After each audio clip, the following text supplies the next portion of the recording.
l'école à domicile, un certain nombre de parents qui préfèrent ne retirer de l'éducation nationale leurs enfants et de les éduquer eux-mêmes. Ça concernerait environ 25 000 enfants, mais un phénomène qui progresse et qui inquiète le gouvernement, qui aimerait mieux encadrer tout cela. On en parle avec Patrick Roumaniac, vous êtes secrétaire général du syndicat des inspecteurs de l'éducation nationale SIEN-UNSA, et en tant qu'inspecteur de l'éducation nationale, vous avez eu à contrôler un certain nombre de familles. Et puis face à vous, Frédéric Fadel, vous êtes membre de l'association LEDA, Les Enfants d'abord. Vous êtes vous-même papa d'enfants non scolarisés. Pourquoi ce choix ? Parce que on considère que les enfants apprennent tout à fait spontanément, en fonction du moment où ils ont choisi d'apprendre quelque chose. Leur crâne n'est pas une vase vide qui doit être rempli par quelque chose. Du coup, l'idée de enseigner pour apprendre est étrangère à notre conception de l'apprentissage. Mais vous êtes contre les contraintes, les horaires, l'autorité ? Absolument, contre le fait que le sujet soit choisi, le moment soit choisi, la durée soit choisie. Si mon enfant était en train de regarder une patte d'insecte sous un microscope et qu'au bout d'un quart d'heure il s'en lasse, il s'en va. Et si au bout de 3 heures il continue à le regarder, on ne va pas dire que dring, les 50 minutes de sciences nat c'est fini, maintenant on passe aux maths. Et on laisse le temps de découverte. Il faut aussi avoir beaucoup de temps. Je veux dire, il faut pouvoir éduquer son enfant quand on travaille, dans la vie de tous les jours. C'est pas donné à tout le monde, hein. Absolument, c'est pas donné à tout le monde. On se donne le temps pour pouvoir le faire. Ouais. Et vous-même, vous travaillez, vous avez pu éduquer vos enfants et travailler en même temps ? Je travaille à plein temps. La maman travaille aussi beaucoup. Alors comment ça se passe pour les enfants ? Quand les enfants étaient petits, on avait réduit notre travail. Et donc la maman travaillait à mi-temps. Moi, je travaillais à 4 jours sur 5. Et puis on avait les 2 grands-mères qui comblaient les trous qui restent. Et aujourd'hui ? Et aujourd'hui, les enfants sont grands. La grande, elle a 16 ans. Et puis j'ai une de 14 et 11 ans aussi. Et elles sont capables. On n'a pas besoin d'être avec elles. Elles vont à leur activité toutes seules. Et elles ne préfèrent pas aller voir une tablette, un smartphone, une télé ? Si. Oui. Si, elles le font. Et vous leur laissez un programme ? Pas du tout. Rien. Elles se débrouillent toutes seules. Il y a open bar pour tout. Patrick Roumaniac, vous comprenez ça ? Alors, vous, homme de l'éducation nationale. Oui. Et ce qui est évoqué me fait penser à des organisations qu'on va pouvoir tout à fait trouver dans l'éducation nationale, dans des structures, des classes. Je pense par exemple à cette idée de continuité des apprentissages. Ne pas interrompre un apprentissage en cours. Proposer à l'enfant d'être acteur véritablement, de construire ses connaissances. C'est tout à fait ce qu'on peut imaginer, par exemple, dans le principe de la classe inversée. Donc, on a tout à fait moyen de répondre. Ça ne vous choque pas, vous, en tant que fonctionnaire de l'éducation nationale ? Alors, je ne peux pas être choqué en tant que fonctionnaire de l'éducation nationale qu'on applique ce que dit la loi. Encore une fois, c'est légal, c'est l'instruction qui est obligatoire jusqu'à 16 ans, mais pas l'école. Tout à fait. Et donc, en tant que tel, ça serait quand même bizarre qu'un fonctionnaire dise qu'il est contre la loi. Mais est-ce que ce système ne peut pas développer certaines carences, notamment sociales, des enfants qui se retrouvent isolés, qui n'ont pas de petits copains, des carences en termes, c'est de la société aussi, des horaires, une hiérarchie, des lieux. Ça fait partie des risques. Ça fait partie des risques potentiels qui ne sont pas systématiques. Et c'est pour ça que je crois qu'il faut vraiment qu'on s'accorde sur les mots.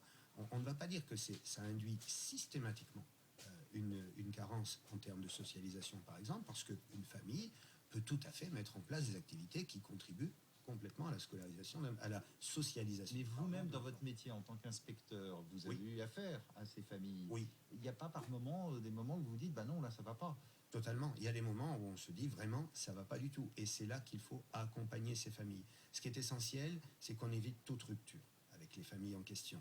Quand on constate, justement, parce que on est envoyé et parce qu'on va rencontrer toutes les familles, dans bon nombre de cas, on va faire le constat que les choses se passent bien, que l'enfant progresse normalement dans ses acquis et tout va se passer de manière harmonieuse.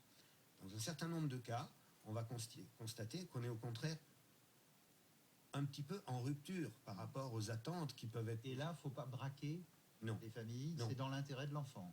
Complètement, c'est totalement dans l'intérêt de l'enfant. Notre préoccupation, quand on va contrôler, ça n'est pas de porter un jugement sur les choix de la famille.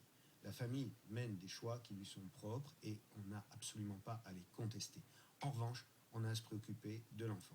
Est-ce que l'enfant, plus tard, aura les acquis suffisants qui lui permettront peut-être de faire ses propres choix dans la société ? Donc il faut qu'il ait un certain nombre de connaissances, de compétences, d'éléments de culture, ce qui est défini dans le cadre du socle commun, ce qui est la richesse partagée entre tous. Justement, Frédéric Fadel, est-ce qu'un enfant, alors vous allez me dire ça dépend de son âge, mais a les moyens de se rendre compte de tout ça, de se diriger oui lui-même, de prendre ses décisions lui-même?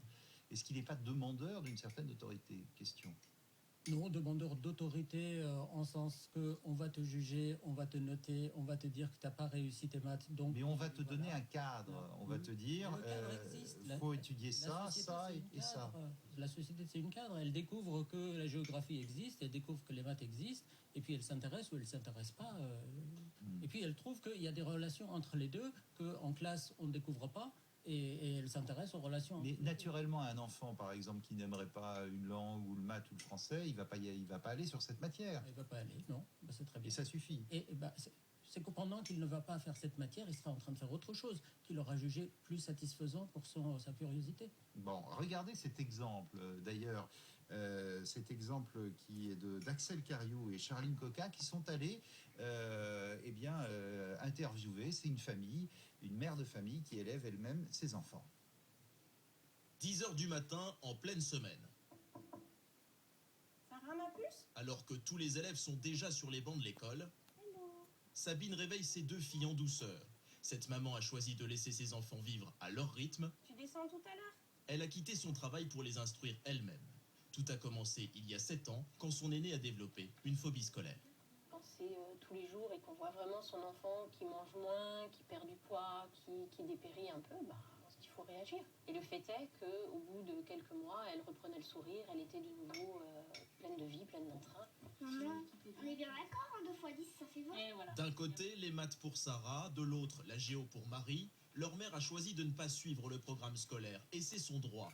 Un inspecteur vient simplement contrôler chaque année les progrès. Comment ça s'est formé, ça? Quant aux filles, elles semblent le vivre plutôt bien. Quand je pose une question, ma mère peut répondre facilement. Il n'y a pas 30 élèves qui peuvent réclamer attention. Je suis avec ma mère, avec mon chien.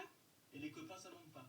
Non, j'en ai plein. Le matin dans les livres, l'après-midi toujours de sortie au musée, au zoo ou comme ici dans une roseraie. Rosier à grande fleur double, Johann Strauss. Le but, toujours apprendre en s'amusant. En courant d'une rose à l'autre, à la fois elle se dépense et puis on va vraiment là faire un cours directement de botanique. Ces enfants qui n'entendent jamais sonner la cloche de l'école seraient à peine 4000 en France. Les études se contredisent sur les effets à long terme de ce choix éducatif.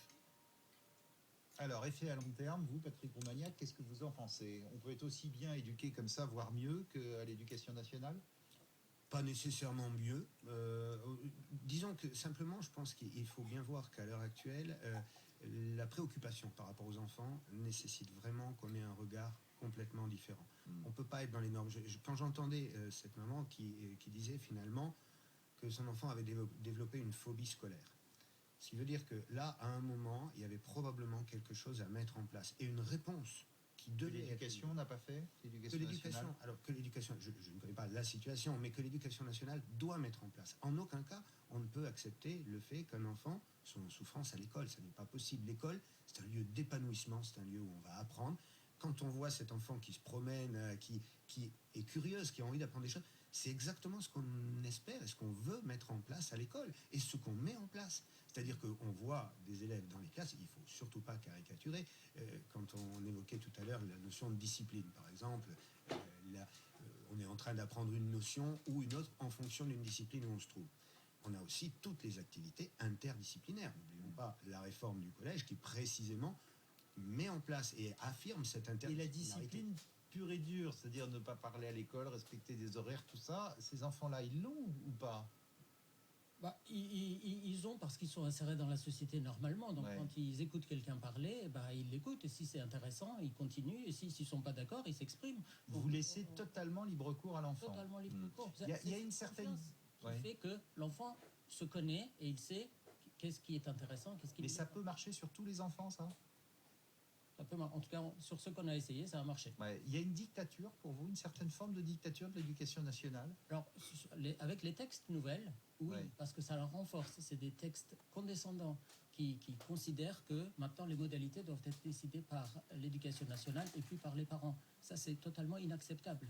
Parce que avant, on pouvait discuter avec l'inspecteur. Et j'ai ici des cas de témoignages de parents qui ont discuté. Ils ont trouvé l'inspecteur était quelqu'un de bienveillant et il a bien compris les choses. Mais à l'inverse, on a des inspecteurs qui ne comprennent pas du tout ça. Et du coup, dans le moment où l'inspecteur ne comprend pas, par défaut, la loi ne doit pas le défendre. Alors, elle n'est pas passée encore, cette Elle est loi pas devant passée, l'éducation elle est pas passée. nationale. Patrick Roumaniac, vous la comprenez, cette loi, de dire un petit peu un tour de vis, il faut voir ce qui se passe, il faut établir des programmes, reprise en main de l'État? Par rapport à la loi, je dirais qu'il y a deux choses qui sont très importantes dans cette loi et qui peuvent marquer une avancée dans certaines situations. J'insiste bien à chaque fois dans certaines situations. 9 fois sur 10, très une souvent. reculade dans d'autres. Très souvent, mais très souvent, Rapidement. on va se trouver dans une situation où les choses se passent bien et où on va faire le constat que... Et c'est quand ça se passe mal qu'il faut Mais quand plus ça se passe encadrer. mal, il faut qu'on puisse encadrer. Parce qu'il faut penser qu'il y a quelque temps, un parent pouvait parfaitement dire « Écoutez, mon enfant, il a 12 ans ou il a 13 ans, j'ai pas encore commencé l'apprentissage de la lecture, mais vous inquiétez pas, à 16 ans, il saura. Ouais. » Et là, c'est une véritable alerte. C'était un droit, le parent pouvait dire ça, et on était dans une vraie difficulté. À l'heure actuelle, ce que pose la loi, c'est le fait qu'il y a des paliers d'apprentissage qu'on doit respecter. Mais des À paliers... des âges donnés. Pas des Totalement contenus, inadmissible. pas des C'est contenus. totalement inadmissible. On vous a compris, l'un est pour, l'autre est contre, et ça pose évidemment, ça ouvre énormément de fenêtres et de questions. Merci beaucoup en tout cas d'être venu en parler ce matin sur LCI. Dans un instant, tout autre sujet, on va parler des chasseurs de fantômes. Bah oui, ça existe.